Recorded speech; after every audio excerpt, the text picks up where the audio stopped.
Hello students, welcome to my YouTube channel Shyam Sharma maths. मैं श्याम शर्मा आज आपको कुछ संख्याओं की जानकारी दूंगा जिनको जानना आपके लिए अति आवश्यक है, क्योंकि जब आगे आप चैप्टर्स पढ़ेंगे तो उनमें इन संख्याओं का प्रयोग होगा। अगर आपको इसकी जानकारी नहीं होगी तो आप उनको नहीं समझ पाएंगे और ना ही प्रश्नों को सॉल्व कर पाएंगे। इस वजह से आपको कुछ संख्याओं के बारे में जानना ज़रूरी है। तो मैं आज आपको बताऊंगा सम संख्याएं क्या होती हैं, विषम संख्याएं क्या होती हैं, प्राकृत संख्याएं क्या होती हैं, पूर्ण संख्याएं क्या होती हैं। इसी प्रकार से काफ़ी संख्याओं की आपको मैं जानकारी दूंगा। आपको वीडियो अंत तक देखना है। जब तक आप वीडियो अंत तक नहीं देखेंगे तो आपकी समझ में कुछ नहीं आएगा। साथ ही साथ चैनल को सब्सक्राइब कर लें, क्योंकि अधिकतर वीडियो आपको यूट्यूब पर ही मिलेंगी। तो आप चैनल को सब्सक्राइब करें, साथ ही साथ बेल आइकन को प्रेस करें, जिससे आने वाले वीडियो की नोटिफिकेशंस आपको मिलती रहें। जब आप बेल आइकन को प्रेस करेंगे तो जैसे ही मैं कोई वीडियो यूट्यूब पर डालूँगा आपके मोबाइल पर उसका नोटिफिकेशन आपको स्वतः ही मिल जाएगा। इसलिए आप जब यूट्यूब पर खोलेंगे इस वीडियो को तो वहाँ सब्सक्राइब लिखा हुआ आएगा। आप उस सब्सक्राइब वाले जगह पर क्लिक करें जो रेड कलर का होगा। जब आप उस पर क्लिक करेंगे तो चैनल सब्सक्राइब हो जाएगा, और तब उसके बाद जो मैं वीडियो डालूँगा उसके वीडियो के नोटिफिकेशन आपको मिलते रहेंगे, और आप आसानी से आगे की क्लास अपने यूट्यूब चैनल पर देखते रहेंगे। तो आप चैनल को सब्सक्राइब कर लें। देखिए, अब मैं आपको बताता हूँ संख्याओं के बारे में। संख्याएं कौन कौन सी होती हैं। संख्याएं काफ़ी सारी हैं। संख्या पद्धति में बहुत सारी संख्याएं आती हैं, लेकिन मैं आपको आपके सिलेबस के अकॉर्डिंग जो आपके लिए ज़रूरी है उन्हीं संख्याओं की जानकारी दूंगा। तो सबसे पहले बात करते हैं प्राकृतिक संख्याओं की। सबसे पहले बात करते हैं प्राकृतिक संख्याएं, नेचुरल नंबर। अब प्राकृतिक संख्याएं क्या हैं, क्या इसकी परिभाषा है, कैसे हम इसको पहचानें। तो नेचुरल नंबर्स या प्राकृतिक संख्याएं कौन सी होती हैं? ऐसी संख्याएं जिनका प्रयोग हम गिनने में करते हैं। गिनने का मतलब क्या है, जैसे हमारे पास 5 कंचे हैं तो हम कहेंगे 1 2 3 4 5, इस तरह से उनको गिनते हैं। हमारे पास 10 टॉफ़ियाँ हैं तो हम किस प्रकार गिनते हैं, 1 2 3 4 5। तो जो अंक हम गिनने में यूज़ करते हैं, किसी चीज़ को गिनने के लिए यूज़ किए जाते हैं, वो संख्याएं, वो अंक क्या कहलाते हैं? वो कहलाते हैं प्राकृतिक संख्याएं। जैसे आपकी क्लास में 20 विद्यार्थी हैं तो आप इनको गिनेंगे 1 2 3 4 5 6 7, इस तरह से उनको आप गिनेंगे। तो ये सारे नंबर्स क्या कहलाते हैं? ये सभी नंबर्स, सभी संख्याएं कहलाती हैं प्राकृतिक संख्याएं। जब भी आप किसी वस्तु के बारे में जानते हैं, उसको काउंट करना चाहते हैं, उसको गिनना चाहते हैं कि उसकी संख्या कितनी है, हमारे पास जो वस्तुएं हैं उनकी संख्या कितनी है, उनको गिनना चाहते हैं, काउंट करना चाहते हैं, तो हमेशा पॉजिटिव नंबर्स का प्रयोग करते हैं। कभी भी ये नहीं कहते कि मेरे पास माइनस के 4 कंचे हैं या मेरी क्लास में माइनस के 5 विद्यार्थी हैं। ये आप उसमें कभी नहीं कहते। आप हमेशा यही कहते हैं कि मेरी क्लास में 10 विद्यार्थी हैं या मेरे पास 3 कंचे हैं। इसका मतलब क्या है कि हम हमेशा धनात्मक रूप में या पॉजिटिव रूप में ही बात करते हैं। तो इसका मतलब क्या है कि प्राकृतिक संख्याएं हमेशा पॉजिटिव रूप में ही होती हैं, ऋणात्मक रूप में या नेगेटिव रूप में नहीं होती। सारे पॉजिटिव नंबर्स, सारे धनात्मक संख्याएं कैसी होती हैं? प्राकृतिक संख्याएं होती हैं। जितने भी धनात्मक संख्याएं हैं वो सब प्राकृतिक संख्याएं हैं। इसमें नेगेटिव नंबर्स नहीं आते, क्योंकि इनको वस्तुओं को गिनने में प्रयोग किया जाता है। वस्तुएं हमेशा पॉजिटिव में गिनी जाती हैं, कभी भी नेगेटिव में नहीं गिनी जाती। तो इस प्रकार प्राकृतिक संख्याएं कौन कौन सी होंगी? 1 2 3 4 5 6 7 8, इस तरह से डॉट डॉट चलते जाएगा। आधे ये सब क्या कहलाएंगी? प्राकृतिक संख्याएं कहलाती हैं। ये सब कैसी होंगी? सभी प्राकृतिक संख्याएं होंगी। तो जो नंबर्स वस्तुओं के गिनने में प्रयोग किए जाते हैं वो कहलाती हैं प्राकृतिक संख्याएं। तो इस प्रकार से सारे जो धनात्मक संख्याएं, सारे पॉजिटिव नंबर हैं, वो सब क्या हैं? प्राकृतिक संख्याएं हैं। इसके बाद बात करते हैं पूर्ण संख्याओं की।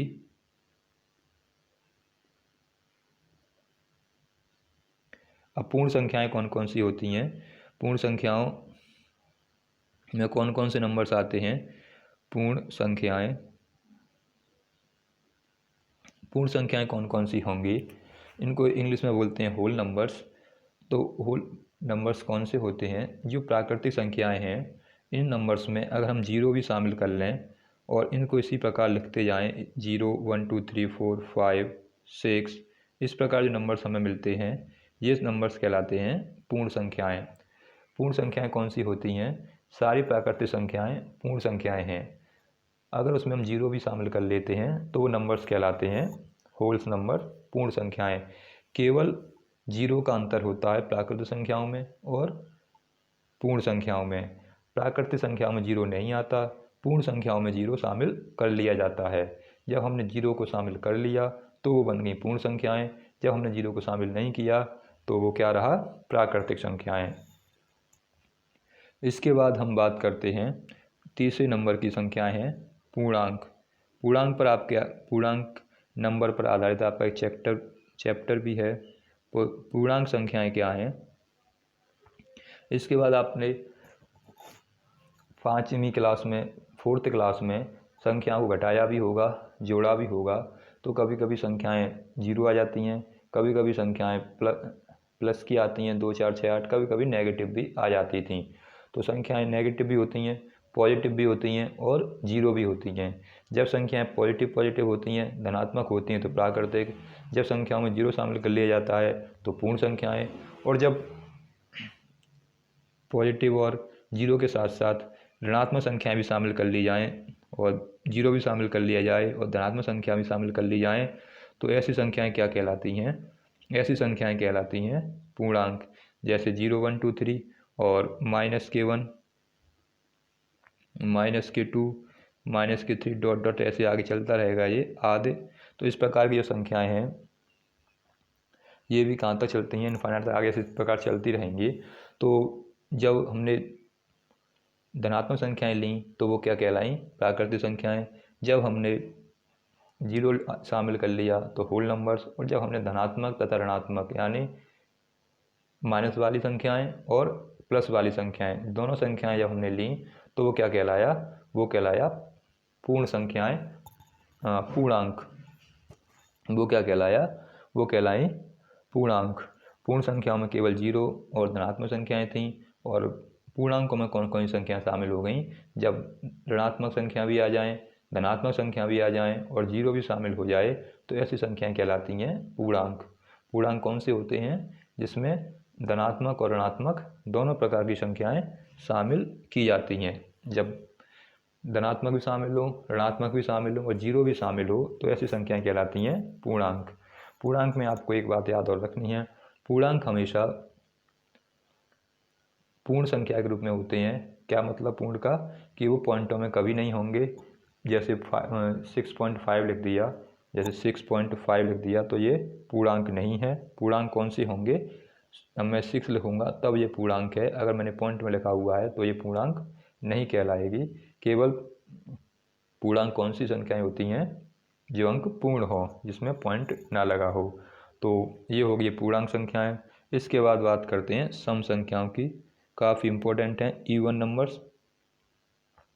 इन वीडियो को आपको अंत तक देखिए, जितना बता रहा हूँ उसको समझिए और बातों को याद रखिए कि संख्याएं क्या होती हैं, क्योंकि जब मैं आगे एक्सरसाइज कराऊंगा या आगे की सॉल्व कराऊंगा तो आपको इन सब की ज़रूरत पड़ेगी। ये सब याद होने चाहिए, और जो आगे की वीडियो आएंगी वो भी यूट्यूब पर ही आएंगी, इसलिए चैनल को सब्सक्राइब भी कर लीजिए जिससे कि आपको वीडियो मिलते रहें। अब सम संख्याएं क्या हैं? सम संख्याओं का मतलब होता है इवन नंबर्स। तो कैसे पहचानेंगे कि जो संख्या हमें दे रखी है वो सम संख्या है या नहीं? तो उसकी पहचान करने के लिए हम क्या करते हैं? 2 का डिवाइड देते हैं, यानी 2 का भाग देते हैं। अगर 2 का भाग पूरा पूरा चला जाए, हमें कोई भी शेष ना मिले, तो वो संख्या कहलाती हैं सम संख्याएँ। जैसे मान लो लिखा हुआ है 8 में हमसे 2 का भाग दिया गया, 8 में हमने 2 का भाग दिया, तो 2 का भाग देंगे 2 चौका 8, तो कितना आया 4, कोई शेष नहीं बचा, तो इसका मतलब क्या पूरा पूरा भाग जा रहा है, तो 8 कैसी हो सकती है, एक सम संख्या है। इसी प्रकार मान लो 18 लिखा हुआ है, इसमें देंगे 2 का भाग, 2 का भाग देने पर 2 नंग 18, तो शेष कितना बचा 0। जब 0 शेष बचता है, कोई शेष ना बचे, तब क्या कहलाएंगी वो संख्याएं, सम संख्याएं। मान लो 32 लिखा हुआ है, 2 का भाग देंगे तो 2 एकम 2, सभी संख्याओं में 2 का भाग दे के देखना है। अगर 2 का भाग जा रहा है तो वो संख्याएं कैसी होंगी, सम संख्याएं होंगी। 2 का भाग देंगे 2 एकम 2, 3 में से 2 गया, 1 बचेगा, ऊपर से 2 कैरी करेंगे, तो अगर 2 6 या 12, यहाँ भी कितना रिमाइंडर बचा 0, शेष कितना बच रहा है 0। जब भी शेष 0 बचेगा, पूरा पूरा भाग चला जाएगा 2 का, तो वह संख्या सम संख्या होगी। तो इसका मतलब क्या है, इसकी क्या परिभाषा हम दे सकते हैं, ऐसी संख्याएं जिसमें 2 का भाग जाता हो, जिसमें 2 का भाग पूरा पूरा चला जाए, कोई भी शेष ना बचे, वो संख्याएं कैसी कहलाती हैं, वो संख्याएं कहलाती हैं सम संख्याएं। जैसे 2 4 6 8 10 12 14 16 18 डॉट डॉट, इस प्रकार ये संख्याएं आगे भी चलती रहेंगी इनफाइनाइट तक। तो ऐसी संख्याएं जिन संख्याओं में 2 का भाग जा रहा हो, कोई भी शेष ना बचे, पूरा पूरा भाग जाए, ऐसा नहीं 2 का भाग जा रहा है लेकिन शेष बच रहा है। 2 का भाग का मतलब ये है कि उसमें पूरा पूरा जाना चाहिए, कोई भी रिमाइंडर नहीं बचना चाहिए, तो वो संख्याएं कहलाती हैं सम संख्याएं। वो संख्याएं कैसी कहलाएंगी, वो संख्याएं कहलाएंगी सम संख्याएं जिनमें 2 का भाग पूरा पूरा चला जाए। 35 लिखा हुआ है, 2 का भाग देंगे तो 2 एकम 2, कितना आ जाएगा 1 बचेगा, फिर 5, 2 सत्ते 14, ज़्यादा हो जाएगा, 2 छिंग 12, सॉरी 2 सत्ते 14, 14 के 14 लिखेंगे। अब 15 में से 14 जाएंगे, यानी 5 में से 4 घटाएंगे, 1 बचेगा, कितना शेष बचा 1। तो क्योंकि 35 में 2 का डिवाइड देने पर शेष 1 बचा, इसलिए ये कैसी होगी, सम संख्या नहीं होगी, क्योंकि सम संख्या वही होगी जिसमें 2 का डिवाइड देने के बाद कोई भी शेष ना बचे। ऐसे ही मान लो 17 लिखा हुआ है, 2 का भाग देना है, डिवाइड सभी में 2 से ही देना है, तो 2 का डिवाइड देंगे तो 2 7 जा 14, 2 8 जा 16, 2 9 जा 19, 18 ज़्यादा हो जाएगा। जब 2 का टेबल कितने बार पढ़ेंगे, 2 का पाना पढ़ेंगे 8 बार, तो 2 अट्ठे 16, 1 बचेगा शेष, क्योंकि शेष बच रहा है इसलिए क्या होगा, ये शेष बचा 1, इसलिए कैसी संख्या हो जाएगी, ये सम संख्या नहीं होगी। शेष नहीं बचना चाहिए, अगर शेष बच रहा है तो वो सम संख्या नहीं है। जब शेष ना बचे, 0 बचे शेष, कोई भी संख्या ना बचे शेष के रूप में, तभी वो सम संख्या होगी।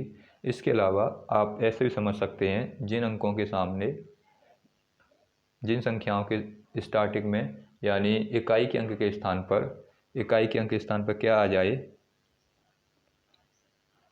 इकाई के अंक के स्थान पर 0 हो, 2 हो, 4 हो, 6 हो और 8, ये संख्याएं दे रखी हों, तो वो संख्या कैसी होंगी, सम संख्याएं कहलाएंगी।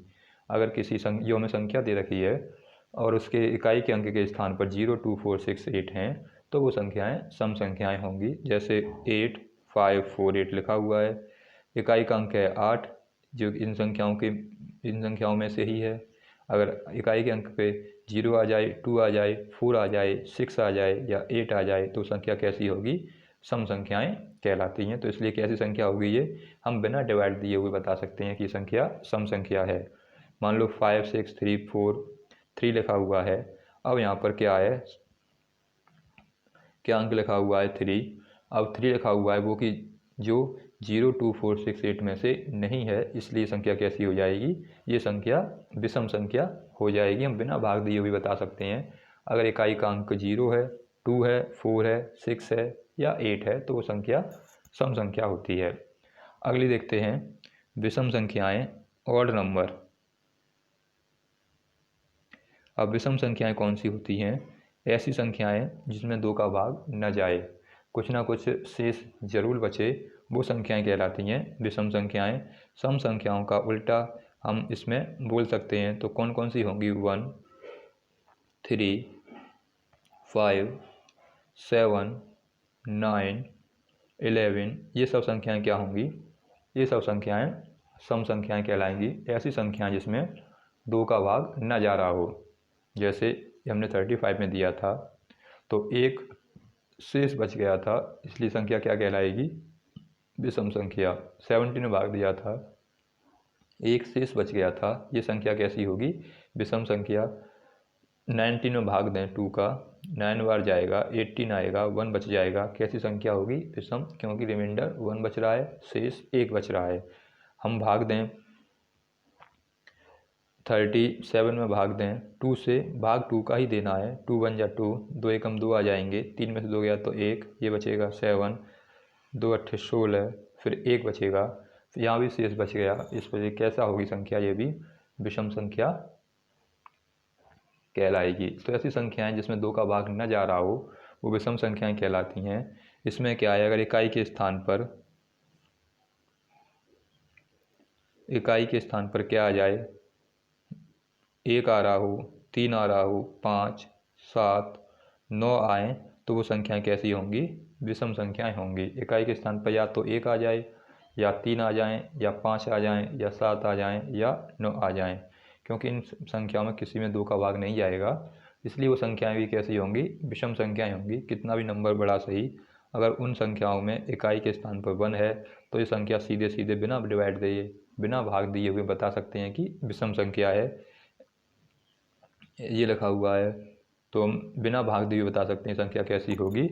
विषम संख्या होगी, विषम संख्या कहलाएगी। अगला इम्पोर्टेंट संख्या है अभाज्य संख्याएं।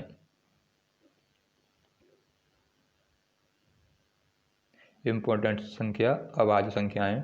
अभाज्य संख्याएं कौन सी होती हैं? इनको बोलते हैं इंग्लिश में प्राइम नंबर्स। ऐसी नंबर्स जो 1 से तो बड़ी हों और उसमें 1 और स्वयं के अलावा किसी संख्या से भाग न जाएं।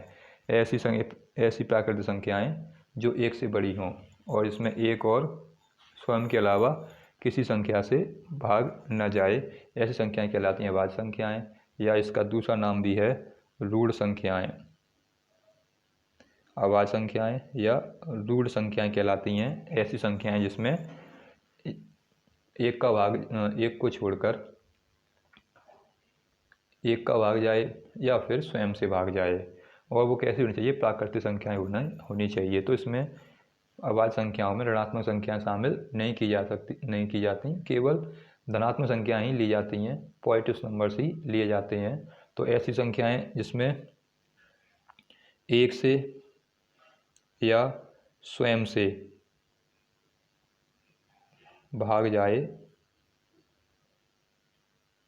ऐसी संख्याएं जिसमें किससे भाग जाए? या तो 1 से भाग जाए या फिर स्वयं से ही भाग जाए, इसके अलावा किसी और संख्या से भाग न जाए, ऐसी संख्याएं कहलाती हैं अभाज्य संख्याएं या प्राइम नंबर्स या रूढ़ संख्याएं। ये संख्याओं में हमें याद रखना है कैसी होएंगी सभी संख्याएं धनात्मक होती हैं, पॉजिटिव्स होती हैं, इसमें नेगेटिव नंबर शामिल नहीं होते। केवल धनात्मक संख्याएं, केवल प्राकृतिक संख्याएं ही अभाज्य संख्याएं कहलाती हैं। वो भी वो वाली संख्याएं जिसमें केवल 1 से भाग जा रहा हो और या फिर स्वयं से भाग जा रहा हो, ऐसी संख्याएं कहलाती हैं प्राकृतिक संख्याएं। अब देखिए, जैसे मान लो मैंने 3 लिख दिया, तो 3 में भाग देंगे तो केवल 1 का जाएगा और 3 का ही जाएगा। 5 लिख दिया, 5 में केवल 1 का भाग जाएगा और 3 का जाएगा। मैंने 20 लिख दिया, तो 20 में कैसा हो जाएगा? 2 का भाग चला जाएगा, 5 से चला जाएगा, 4 से चला जाएगा, तो ये कैसी होगी? ये अभाज्य संख्या नहीं है। अभाज्य संख्याएं कौन सी होंगी? केवल जिसमें स्वयं का भाग जा रहा हो या 1 से जा रहा हो। मान लो 17 लिख दिया, तो इसमें केवल किसका भाग जाएगा? 17 का ही जाएगा, तो ये कैसी है? एक अभाज्य संख्या है। 63 लिख दिया, तो इसमें किसका भाग चला जाएगा? इसमें 3 का भाग चला जाएगा। कितनी बार? 21 टाइम, तो इसलिए अभाज्य संख्या ये नहीं होगी। ऐसी संख्याएं जिसमें केवल स्वयं का ही भाग जाए, किसी का भाग ना जाए, वो संख्याएं कहलाती हैं अभाज्य संख्याएं। जैसे 67 लिख दिया, अब इसमें किसी का भाग नहीं जाएगा, तो एक ऐसी संख्या होगी, एक अभाज्य संख्या होगी। तो हमें ये पढ़ना था अभाज्य संख्याएं क्या हैं और अभाज्य संख्याएं कैसी संख्याएं होंगी। एक तो धनात्मक होंगी यानी प्राकृतिक संख्याएं होंगी, और प्राकृतिक संख्याओं में भी कौन सी संख्याएं होंगी जिसमें किसी भी संख्या का भाग न जाए, केवल स्वयं का या स्वयं के अतिरिक्त 1 का भाग जा रहा हो, वह कहलाती हैं अभाज्य संख्याएं। और सबसे छोटी अभाज्य संख्या 2 होती है, ये आपको याद रखना है। सबसे छोटी अभाज्य संख्या होती है 2। तो ये मैंने आपको कुछ संख्याओं के बारे में जानकारी दी। अगले वीडियो में मैं आपको फिर कुछ ना कुछ बताऊंगा, साथ ही साथ अगली एक्सरसाइज भी शुरू कराऊंगा कि एक्सरसाइज में क्या है, इस पर आधारित कुछ क्वेश्चंस भी कराऊंगा कि सम संख्याएँ क्या हैं, विषम संख्या क्या हैं। एक्सरसाइज भी मैं आपको इस पर आधारित अगले वीडियो में सॉल्व कराऊंगा। तो अगला वीडियो आपके मोबाइल पर मिले आपको सीधे, इसलिए आप सब्सक्राइब कर लीजिए चैनल को। अगर आप चैनल को सब्सक्राइब नहीं करेंगे तो आपको वीडियो का नोटिफिकेशन नहीं मिल पाएगा, इसलिए चैनल को सब्सक्राइब ज़रूर करें, साथ ही साथ बेल आइकन को प्रेस करें। जब तक आप घंटी वाले बटन पर क्लिक नहीं करेंगे, घंटी वाला बटन नहीं दबाएंगे, जो घंटी छपी हुई है वहाँ पर उंगली नहीं रखेंगे, तब तक वो बेल आइकन नहीं दबेगा और आपको नोटिफिकेशन भी नहीं मिलेगा। तो सब्सक्राइब कर लें और बेल आइकन को प्रेस कर लें, जिससे आने वाले वीडियो के नोटिफिकेशन, आने वाले वीडियो के बारे में आपको आपके मोबाइल पर सीधे आपको जानकारी मिलती रहे। वीडियो देखने के लिए धन्यवाद।